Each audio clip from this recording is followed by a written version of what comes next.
नमस्कार इंडिया। आज मैं डॉक्टर कालरा जी के क्लिनिक पे आई हूँ क्योंकि ना मेरे दिमाग में बहुत सारे क्वेश्चंस हैं एंड आई होप कि बहुत सारी ऑडियंस जो ये यूट्यूब चैनल देख रही होगी उनके दिमाग में भी ये चीज़ें आ रही होंगी। उसमें से सबसे पहला क्वेश्चन तो मेरा यही है कि ये जो हम नॉर्मल टाटा या नॉर्मल जो भी वाइट सॉल्ट होता है ये हम लेते हैं, इसमें और सेंधा नमक में क्या डिफरेंस होता है? क्योंकि मेरा ना बीपी जरा बॉर्डर लाइन पे चल रहा है, तो इसीलिए मेरे अंदर ज़्यादा क्यूरियोसिटी है कि मैं ये चीज़ सर से पूछूं और ये आपको भी हेल्प करे। तो सर प्लीज़ बताएं। देखो ऐसा है, वाइट सॉल्ट होता क्या, वाइट सॉल्ट तो नॉर्मल सॉल्ट जो हम हर रोज़ यूज़ करते हैं किचन में, है ना। मेनली टाटा सॉल्ट हम लोग बोलते हैं नमक, और जिसमें आयोडीन भी होती है और जो समुद्र से मिलता है हमें, ठीक है। जो सेंधा नमक है इसको रॉक सॉल्ट भी बोलते हैं, लाहौरी नमक भी बोलते हैं, सेंधा नमक तो बोलते ही बोलते हैं। और ये मिलता है बेसिकली जो लेक्स होती हैं उसमें से जो पानी एवोपरेट हो जाता है, चला जाता है, बीच में क्रिस्टल बन जाते हैं, या जो चट्टाने हैं पहाड़ की वहाँ से मिलता है। और ज़्यादातर ये इसका नाम सेंधा इसीलिए पड़ा कि पंजाब जो सिंध प्रांत है अपना पाकिस्तान, वहाँ से जो ये आता था, इस वजह से इसका नाम सेंधा नमक पड़ा। अभी भी वहाँ पे जो पहाड़ है उसका नाम नमक्को करके पर्वत है, और इवन इंडिया में भी ऐसी जगह हैं जहाँ से हिमालय से जहाँ से नमक मिलता है। तो इसमें क्या है, दोनों में बेसिक फ़र्क ये है कि सेंधा नमक में कुछ और भी होता है सोडियम के अलावा। हमारा जो वाइट नमक है उसमें सोडियम क्लोराइड होता है और साथ में आयोडीन होता है, लेकिन जो सेंधा नमक होता है उसमें निरी इसके अंदर कुछ मिनरल्स भी होते हैं, जैसे पोटेशियम, जैसे मैग्नीशियम, ठीक है, कैल्शियम, आयरन। तो इस तरह के काफ़ी सारे मिनरल्स होते हैं जो बॉडी के लिए बहुत अच्छे होते हैं। इसलिए आयुर्वेदा में जो सेंधा नमक है इसका काफ़ी यूज़ बहुत पहले से बताया गया है। हालांकि एलोपैथिक अगर आप पढ़ेंगे तो उसमें बहुत ज़्यादा आपको सेंधा नमक के बारे में नहीं मिलेगा कि बहुत ज़्यादा कोई मेजर एडवांटेज नहीं बताई गई हैं, लेकिन फिर भी मैं बताऊंगा जो जितनी मुझे नॉलेज है, ठीक है। तो और क्या पूछना चाहते हैं सर? और यही कि मतलब इसके बेनिफिट्स क्या हैं? जैसे आप खुद बोल रहे हैं कि इसमें मैग्नीशियम ज्यादा है जो कि व्हाइट सॉल्ट में नहीं है, तो इसका मतलब इसके बेनिफिट्स ये है कि इसका एक तो 3-4 जगह बहुत यूज बताया गया आयुर्वेदा में। एक तो कफ एंड कोल्ड में बताया गया, जहाँ पे ठीक नहीं हो रही है तो वहाँ पे इसको लेने से फर्क पड़ता है। दूसरा डाइजेशन के लिए बताते हैं, बहुत अच्छा है। तीसरा बालों के लिए, हेयर ग्रोथ के लिए, और स्किन के लिए, और आपके नाखूनों के लिए, नेल्स की ग्रोथ के लिए बताया जाता है कि बहुत अच्छा है, और इसीलिए ये काफ़ी समय से यूज़ किया जा रहा है हमारे उसमें, है ना। बाकी मिनरल्स भी बॉडी के लिए ज़रूरत होती ही है। तो ये एडवांटेज है इसकी सेंधा नमक की वाइट सॉल्ट के ऊपर। लेकिन अगर हम वाइट सॉल्ट की बात करें तो जो हम टाटा नमक हम यूज़ करते हैं उसमें आयोडीन होता है, और तो ये उसका एडवांटेज है ना। तो दोनों के अपने अपने एडवांटेज हैं, लेकिन सोडियम कंटेंट जो होता है वो कहा जाता है कि सेंधा नमक में थोड़ा कम होता है। इसीलिए हाई बीपी वालों को कुछ लोग प्रिफर करते हैं सेंधा नमक खाने के लिए, ठीक है।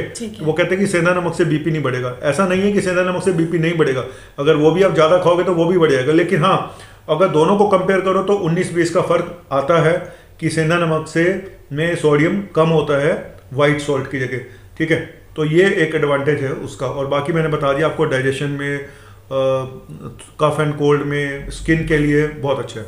तो सर ये जो पेशेंट बीपी के पेशेंट्स होते हैं, इनको कितनी क्वांटिटी में लेना चाहिए, और जो नॉर्मल है कितना नमक उनको डेली बेसिस पे लेना चाहिए? नॉर्मल बंदे को हम लोग बोलते हैं कि एक चम्मच नमक काफ़ी होता है एक इंसान के लिए, जिसको बोलते हैं। और लेकिन जो बीपी के पेशेंट हैं उनको 1500 से लेके 2300 मिलीग्राम तक नमक लेना चाहिए कायदे से। तो अगर मेरे ख्याल से तो एक जो छोटा जो चाय का चम्मच होता है ना, टी स्पून, उसमें एक चम्मच में 2300 मिलीग्राम नमक आ जाता है। तो आप सोचो कि पूरे दिन में आपको उतना नमक खाना है, ठीक है।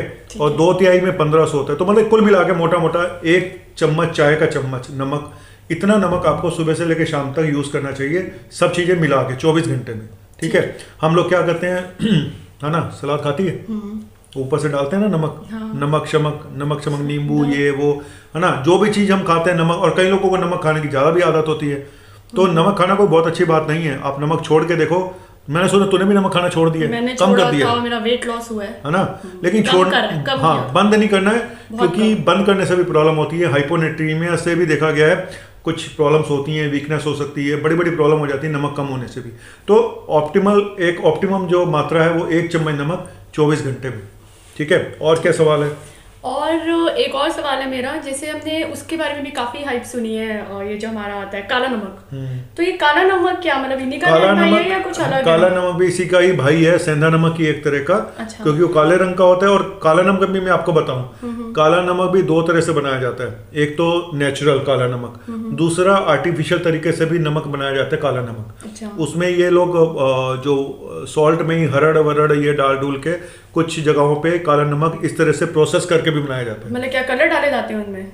कुछ इस तरह की चीजें डाली, मैंने बताया ना हरड़ जैसे होती अच्छा, है, मतलब तो वो natural डाल दिया, चीजें कुछ डालते हैं। इंग्रेडिएंट्स ब्लैक कलर का हो जाता है। लेकिन नेचुरल जो ब्लैक सॉल्ट मिलता है वो भी एक तरह का सेंधा नमक है। और सेंधा नमक भी वाइट भी होता है, पिंक भी होता है, ब्लू भी होता है ना, पूरा मल्टीनेशनल कलर्स होते हैं।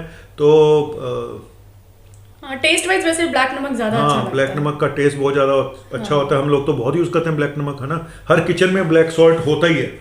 अब सवाल ये है कि जो तुम्हारे मन में भी सवाल होगा कि आखिर कौन सा नमक यूज़ करना चाहिए हमें, है ना। डेफिनेटली। और थायराइड के भी बता देना। हाँ, थायराइड में भी।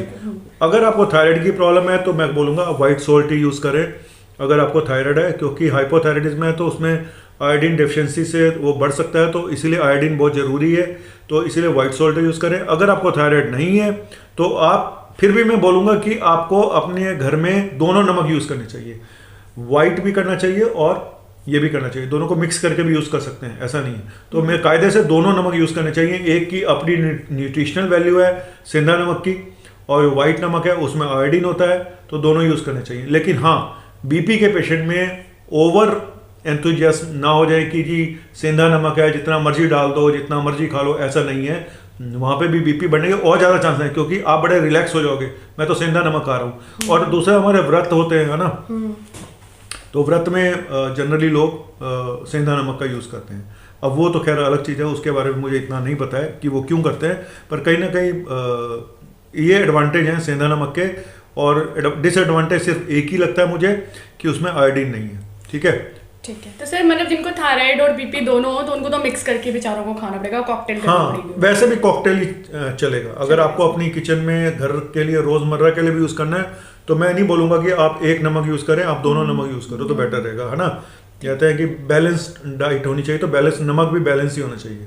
दोनों नमक की एडवांटेज हैं, डिसएडवांटेज दोनों के हैं। लेकिन फिर वही बात है, दोनों यूज़ करो लेकिन लिमिट में, है ना।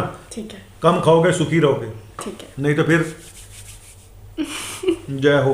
और नमक जिंदगी में बहुत जरूरी है ना। मैं क्या बोलूँ, समुंदर में नहा के, अब मैं बिना गाना गाए चला जाऊँ, मेरी ऐसा हो नहीं सकता, है ना। बड़े बड़े शहरों में छोटे छोटे नमक की बातें होती रहती हैं, तो मैं यही गाना, एक छोटा सा गाना है हमारे अमिताभ बच्चन जी का कि समुंदर में नहा के और भी नमकीन हो गई हो। हाँ हाँ, तो समुंदर में मैंने सुना तू भी गोवा गई थी अभी।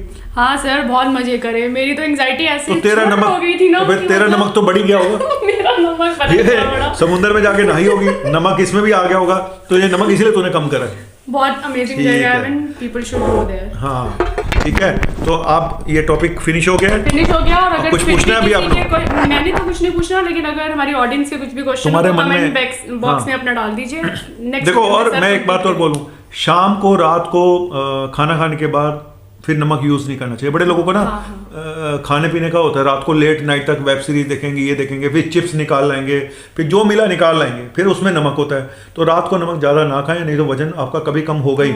तो 8 बजे के बाद, 7:30 के बाद जब आपने खाना खा लिया, उसके बाद नमक मत खाएं। फ्रूट भी अगर खाना है तो दिन में खाएं, अगर रात को खा भी तो नमक को दूर रखो। नमक किसी चीज़ में नहीं होना चाहिए। और कोशिश करें कि रात को बस खाने के बाद अगर 1 कप दूध लेना है किसी को तो ले लें, ज़्यादा स्नैक्स वगैरह खाने के बाद मत करें। मतलब कितने, मेरे ख्याल से 6 बजे के बाद नमक नहीं खाना चाहिए। हाँ, लेकिन हम लोगों का अब डिनर जिसका 7:30-8 बजे होगा, अब एक बात होता है ना निधि, जो काम से इतना लेट आ रहा है वो बेचारा खाना कब खाए? तो नमक बिना नमक के खा ले। बिना नमक के खाना आसान होता नहीं यार, टेस्ट ही मैंने नहीं खाया आएगा सर, आ जाता है सर, टेस्ट बड अपने बन जाते हैं, करके यार। देखना हमें नहीं एक बार। बना, मुझे नहीं बनाने वेट भी लूज हो जाता है। मैं नहीं भाई, मैं जिंदगी में ना मैं चाहता हूँ कि थोड़ी बहुत तरंग और जो थोड़ी बहुत जो उमंग है वो बनी रहनी चाहिए। तो हम लिमिट में करेंगे, जो भी काम करो लिमिट में करो। मेरा तो लाइफ का एक ही फंडा है, सब कुछ करो लिमिट में करो, सब कुछ खाओ लिमिट में खाओ, सबको बोर करो भरपूर बोर करो उसको लिमिट में नहीं करना, सबको पकाओ भर भर के पकाओ। चलो, thank you Nidhi, thank Thank you, sir, thank और ये you. निधि जी हैं, निधि मेरी पेशेंट भी हैं और मेरी यूट्यूब वो भी हैं, और हम दोनों को इकट्ठे जब हम करते हैं तो हमारी केमिस्ट्री कुछ ऐसी कि हम दोनों ही डी स्ट्रेस हो जाते हैं। हमारे में हाँ, ना सही कहीं ना बात। कहीं ये है कि हम लोग, हमें पता है कि डी स्ट्रेस कैसे करना है एक दूसरे को, तो थोड़ा रिलैक्स हो जाता है इंसान। और क्या, वड्डे लोग वड्डी गल्ला, बाय बाय, खुश रहो थैंक यू, सारे। बाय। बाय।